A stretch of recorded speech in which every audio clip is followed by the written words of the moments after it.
Hi! I've had just this incredible week already after the Easter holidays, and I was working with about 10 women between yesterday and today, and I asked all of them about their personal definition of success. Now, that's not your everyday question, but when I coach people and I coach my clients, I want to set them up for success. I don't do that. I do that by empowering them. I don't do that by setting non-realistic goals. No, I'm often the devil's advocate to make sure that what they set themselves up for is realistic and achievable so that they will be successful in making it all happen. But it kind of threw me this week that when I asked each and every one of them what their personal definition of success was, they all withdrew in their shell. They all hesitated to answer. Some of them didn't even know how to answer.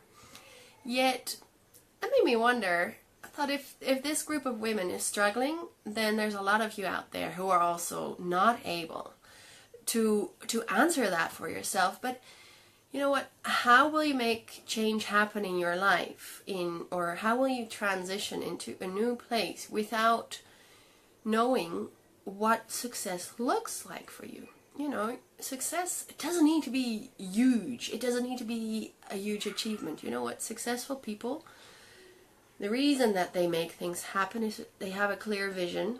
They know what they're going for. And the minute that that has been achieved, that is what is seen as success. Now, Deepak Chopra has a really, really good definition which appeals to me. He defines it as the continued expansion of happiness and the progressive realization of worthy goals. Worthy goals, it's all through your eyes. And again, we may all have a different definition of that. But if you look at it like this, in a crazy, hectic lifestyles that we often lead, where we're constantly connected, be it to the web, be it to work, be it to your network, your family, thanks to all these smartphones and tablets and free Wi-Fi everywhere, it's hard to take out the moment and to ask yourself, really, is this where I want to go? And if not, where is it that I want to go? So before you get into where it is that you want to go, which is your vision, which my last two videos were around vision. Now I'd like to just ask you, what is your personal definition of success? And that can be huge if you want it to be. It can be tiny if you don't know what your big personal successes are. But there's quite a few achievements that you can consider. You know, it could be, for me, a big success was landing a job upon graduation from university. Well, I had no clue what I wanted to do. Didn't have a clue on how to get there, but I actually landed this job before graduation date. And I managed to graduate without a huge student debt, because I had no debt at all. So those are big successes, and I can have a lot more successes because I've had my two fantastic boys. I am managing to create my coaching business while trotting the globe. That is also a huge success for me. Now, for you, what are your personal successes? You know, is that the career progression that you have made, or is that establishing of a family? Is that learning a certain amount of languages to speak, or is that being the go-to person in your field? Is that managing to get you out of a burnout scenario? You know, the stress is so large in life and the pressures are so big, yet I want you to just honestly take out 5 minutes and define that personal definition of success. So Deepak Chopra is a great one to inspire. You know, it's personal. So please don't listen to what others think is success. Don't listen to what I think is my success.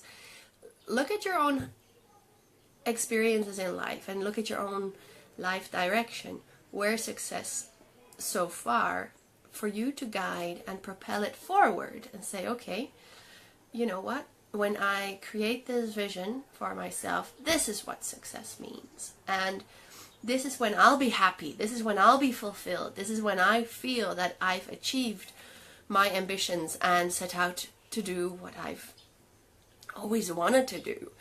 And you know what? Bucket lists can be a great one for you to also monitor your success in and say, all right, this is my success bucket list. And put an X amount of achievements on there. Big and small, it doesn't matter. And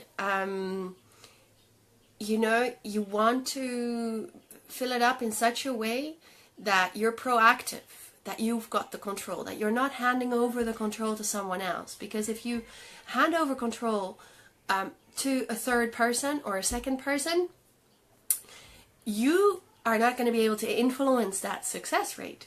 Yes, they may help you, but if suddenly that person no longer communicates with you, you're at a stop, at a dead full stop in your achievement, and that's just not the right feeling. You'll have to start all over again.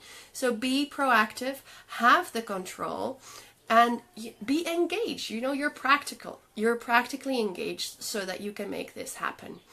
And failure is also a part of success, because failure is an opportunity to grow, right?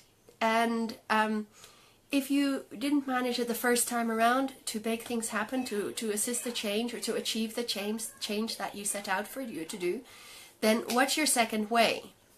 What's the alternative route? Remember, there's not just one way to Rome. There's several routes, and you can make that happen too for yourself. So success is also going from failure to failure without losing your enthusiasm. You know, that's Winston Churchill who had that famous quote, and it comes back at us in all these inspirational images that go through social media. And then the best one of all, I think, is actually, that speaks to my heart really strongly, is Maya Angelou's definition, where success is liking yourself, liking what you do, and liking how you do it. So how are you going to achieve that for yourself? When is it that you love yourself, you love what you do, and you love how you do it? Pop me a line. Send a message in the comment box. I love to hear your stories, and I hope you have a fantastic evening, successful week, and share your successes, because they're worth celebrating.